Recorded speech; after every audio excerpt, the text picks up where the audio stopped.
Love problem, काफ़ी महाराज और लोगों के पास घूम लिया, कोई तोड़ नहीं निकला ना।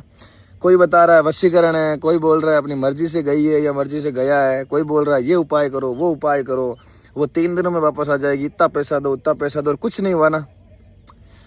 एक छोटा सा ऐसा उपाय बताता हूँ मैं तुम्हें, जो तुम्हें सावन में 2 सोमवार को ही करना है। अगर तेरा प्रेम सच्चा है तो तीसरे सोमवार को तुम दोनों साथ ही पूजा करोगे, और अगर तुम्हारा प्रेम सच्चा नहीं है तो कम से कम तुम्हें हकीकत तो पता चली जाएगी, जिससे तुम्हारा ये भ्रम टूट जाएगा। पहली बात तो वशीकरण के चक्कर में मत आना। दूसरी बात, किसी भी महाराज को अपनी पर्सनल डिटेल मत देना। अब मैं तुम्हें बता रहा हूँ उपाय। देखो तुम्हें करना क्या है, तुम जिससे भी प्रेम करते हो, एक लो पत्ता लो पीपल का, और उस पर शहद लगाओ पूरे पे। शहद लगाने के बाद में उस पर पूर्ण रूप से कुमकुम लगाओ। कुमकुम के बाद में उस पर हल्दी लगाओ, और हल्दी लगाने के बाद में चंदन से तुम दोनों का नाम लिखो। लिख दिया, उस पत्ते के ऊपर फिर 5 सुपारी रखो, 5 पतासे रखो, और फिर इत्र का छिड़काव करो। कर दिया। अब लो 2 नारियल, दोनों नारियल को कुमकुम से तिलक करो, एक तुम्हारे नाम का एक उसके नाम का। उन दोनों नारियल को एक साथ लाल धागे से, जैसे जोड़े से बांधते हैं वैसे बांधो, और उस पत्ते को बीच में बांध दो। फिर एक लाल चुनरी लो, उन नारियल पे, जो आपने दोनों नारियल लिए थे, उन पे चुनरी ओढ़ाओ।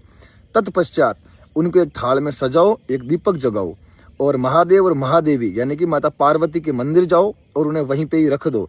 रखते समय एक ही मनोकामना वहां से मांगना, और जो आपने वो पत्ता लिया था वो भी रखना है, और एक ही चीज कहना, यदि मेरा प्रेम सच्चा है तो मुझे मिल जाए।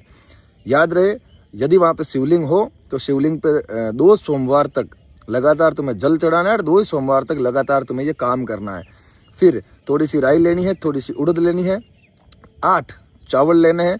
इन सबको अपनी इच्छा बोलकर प्लास्टिक की थैली और काले कपड़े में अपने कमर पे बांध लेना। कमर पे बांधते वक्त शिवलिंग का थोड़ा सा उसमें जल मिला लेना।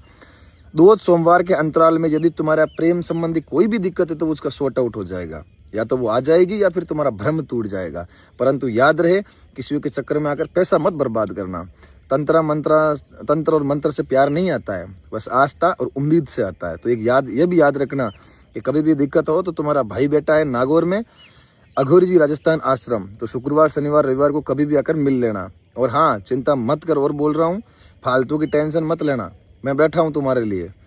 और खुदकुशी करना या फिर रोना, ये कायरों का काम है। तू मेरा भाई है, तू मर्द है, तो शनिवार रविवार को आश्रम आ जाना, निःशुल्क रूप से इलाज भी हो जाएगा।